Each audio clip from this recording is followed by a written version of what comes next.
sus carencias, sus defectos, sus contradicciones y sus errores, pero a partir de entonces se ha tendido hacia la figura de un director gestor que no respeta la separación entre empresa i redacció. S'atura aquí. Bé, cada un pot treure les seves conseqüències, però avui el ser director d'un diari està molt més hipotecat que en l'època del Gaziel. El Gaziel feia el diari que volia i el Gaziel finalment trenca emocionalment, ideològicament amb La Vanguardia quan escriu el seu llibre. Per què? Perquè la llei del 29 de febrer del 39 de responsabilitats polítiques l'inculpen amb ell i el comte de Godó d'haver donat el diari a l'esquerra, al Negrín, i no haver fet com l'ABC, que es va plantar i va preferir que el tanquessin. Bé, aleshores el Gaziel explica una cosa, el porten a judici a Madrid,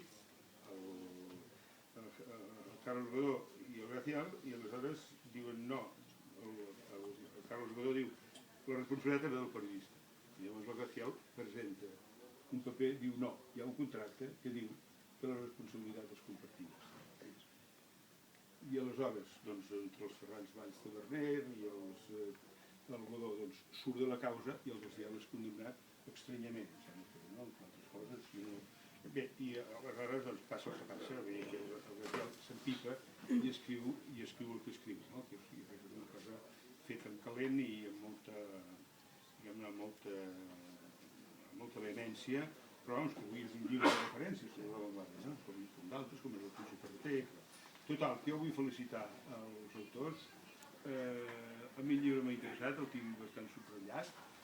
I, home, l'única cosa que em fa una mica de tristor és que aquest periodisme, o sigui, el corresponsal aristòcrata, que era l'aristocràcia del periodisme, això ha desaparegut.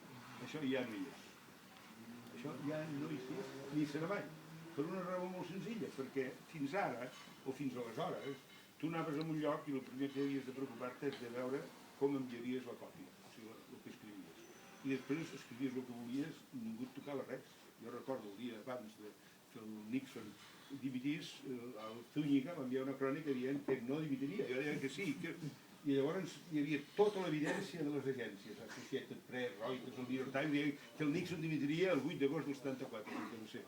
Però preguntat a l'autoritat competent, el Santiago Nadal, diu el que digui el corresponsal. I el que diu el corresponsal és que no se'n va enterar. Però això passava.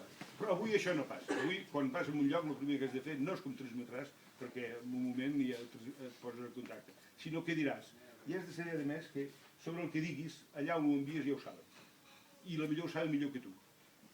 Fins al punt que ahir el Guardiola no va veure Comunitat Mitjana amb la mà i tots ho vam veure. En fi, jo crec que en Tristan és una figura que s'ha de reivindicar, s'ha d'estudiar. Jo crec que l'Antoni donarà la seva visió, que es complementa amb la meva, però el Tristan va ser un home que va ser un gran periodista, un gran cronista, un gran crític, que va lluitar per ser director de La Vanguardia i no va poder, no va tenir sort. Gràcies.